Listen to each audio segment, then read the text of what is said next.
Anadolu Aleviliğinin yüzyıllardır ayakta kalan en köklü kurumu ocak sistemidir. Bu yapı yalnızca inanç önderlerini yetiştiren bir dinsel merkez değil, aynı zamanda toplumsal adalet sağlayan, anlaşmazlıkları çözen ve kuşaktan kuşağa aktarılan sarsılmaz bir manevi mirastır. Bu ulu ocakların arasında, özellikle Dersim coğrafyasında en geniş etki alanına sahip olanların başında Kureyşan Ocağı gelir. Bugün Tunceli başta olmak üzere Erzincan, Elazığ, Bingöl, Erzurum ve çevre illerde yaşayan binlerce Alevi aile, soy bağını ve inanç hizmetini Kureyşan Ocağı'na dayandırmaktadır. Yüzyıllar boyunca dedeler bu ocaktan yetişmiş, cemler yürütmüş, musahiplik erkanını sürdürmüş ve toplumsal barışın koruyucu neferleri olarak görev yapmıştır. Kureyşan Ocağı'nın kökenine dair sözlü kültürde derin rivayetler saklıdır. Alevi geleneğinde en yaygın kabul gören anlatıya göre ocağın kurucusu Seyyid Kureyş'tir. Soyunun Hazreti Ali ve Ehl-i Beyt'e dayandığına inanılır. Bu nedenle ocak mensupları tarih boyunca Seyyid unvanıyla hürmet görmüştür. Yazılı tarih ile sözlü hafıza her ayrıntıda birebir örtüşmese de, Kureyşan Ocağı'nın Anadolu'daki en eski Alevi ocaklarından biri olduğu konusunda tam bir görüş birliği vardır.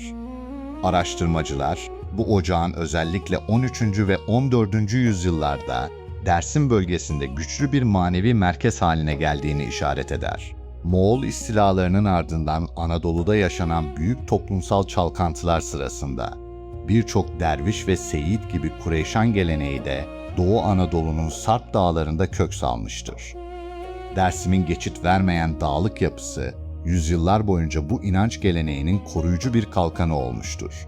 Köyler arasında mekik dokuyan dedeler, yalnızca dinsel törenleri yönetmekle kalmazdı. Aynı zamanda halkın hakemliğini yapar, husumetleri bitirir, gençlere yol ahlakını öğretir ve toplumsal birliği sağlardı.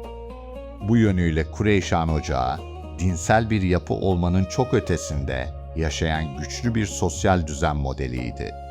Kureyşan Ocağı'nın temel öğretisi, Alevi yolunun ana ilkeleri olan doğruluk, kul hakkından kaçınma, paylaşma, insan sevgisi ve rızalık üzerine kuruludur.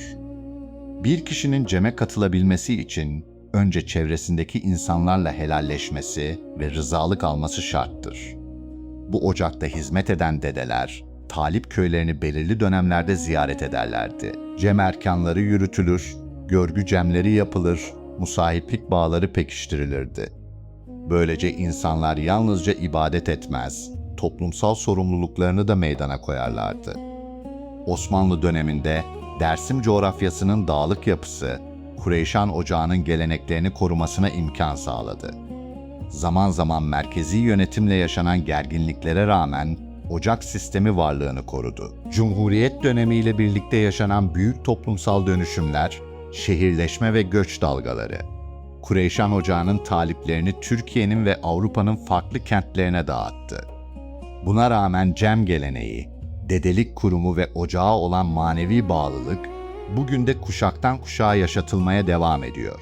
Bugün Kureyşan Ocağı, yalnızca Dersim'in değil, Anadolu Aleviliğinin en köklü hafıza merkezlerinden biri olarak kabul edilmektedir. Yüzyıllar boyunca korunan bu gelenek, inançla birlikte dayanışmayı, adaleti ve sevgiyi taşımaya devam ediyor. Dağların sessizliğinde başlayan bu yolculuk, bugün hala binlerce insanın belleğinde, bağlama tellerinde ve cem meydanlarında tüm canlılığıyla sürüyor. Kureyşan Ocağı, Anadolu'nun ruhunu taşıyan en güçlü ocaklardan biri olarak tarih içindeki ulu yerini koruyor. Kureyşan Ocağı'nın etkisi yalnızca Dersim'in Sarp dağlarıyla sınırlı kalmadı. Yüzyıllar boyunca Erzincan, Elazığ, Bingöl ve çevresindeki sayısız köyde yaşayan talip toplulukları da bu ocağın manevi rehberliğini benimsedi. Dedeler belirli dönemlerde yola çıkar, Sarp Dağı yollarını aşarak talip köylerini ziyaret ederlerdi. Orada cem erkanları yürütülür, toplumsal husumetler çözüme kavuşturulur ve yolun sarsılmaz kuralları yeni kuşaklara aktarılırdı. Bu ziyaretler yalnızca dinsel bir görev değil, aynı zamanda toplumun birliğini, dayanışmasını ve direncini diri tutan büyük buluşmalardı. Kureyşan Ocağı, Alevi inanç dünyasında eline, beline, diline sahip ol ilkesini harfiyen yaşatan en güçlü merkezlerden biri kabul edilir. Doğruluk, adalet, lokmayı eşitçe paylaşma ve insan sevgisi bu yolun ana sütunlarıdır.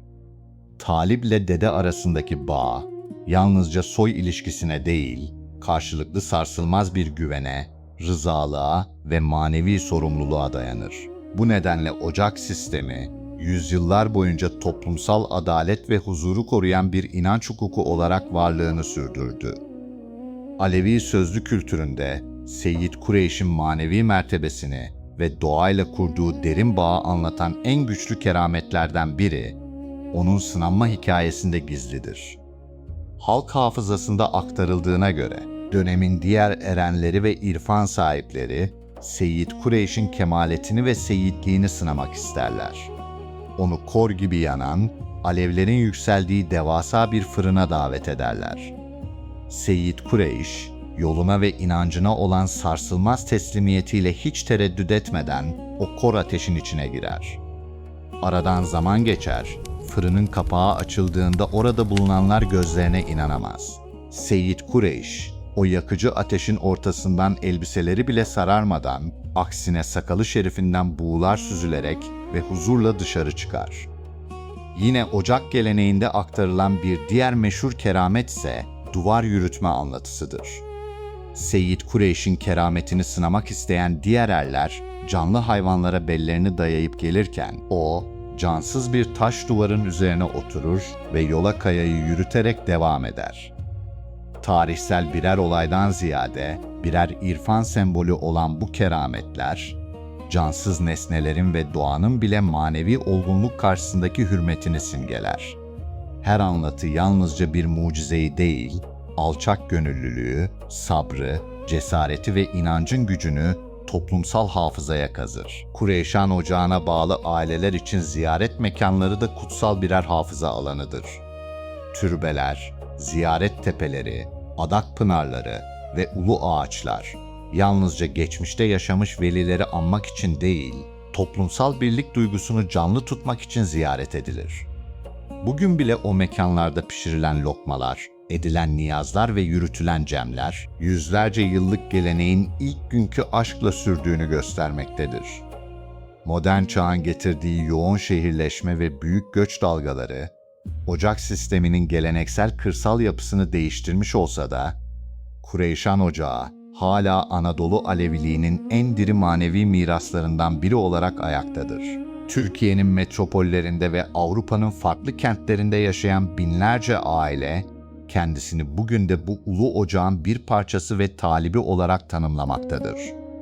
Bugün Dersim'in sisli ve yüksek dağlarına bakıldığında, bu kadim ocakların silinmez izleri hala görülür. Yüzyıllar boyunca nice dedeler yetiştiren, binlerce talibe ışık tutan Kureyşan Ocağı, Anadolu Aleviliğinin yaşayan hafızası olarak varlığını sürdürmektedir. Ve belki de bu yüzden Kureyşan Ocağı'nın gerçek mirası yalnızca soy belgelerinde ya da menkıbelerde aranmamalıdır.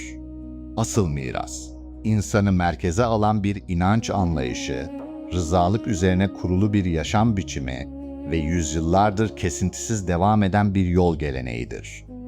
Dağların koynunda doğan bu kutsal ışık, bugün dünyanın dört bir yanında, bağlama tellerinde ve canların gönlünde yanmaya devam etmektedir.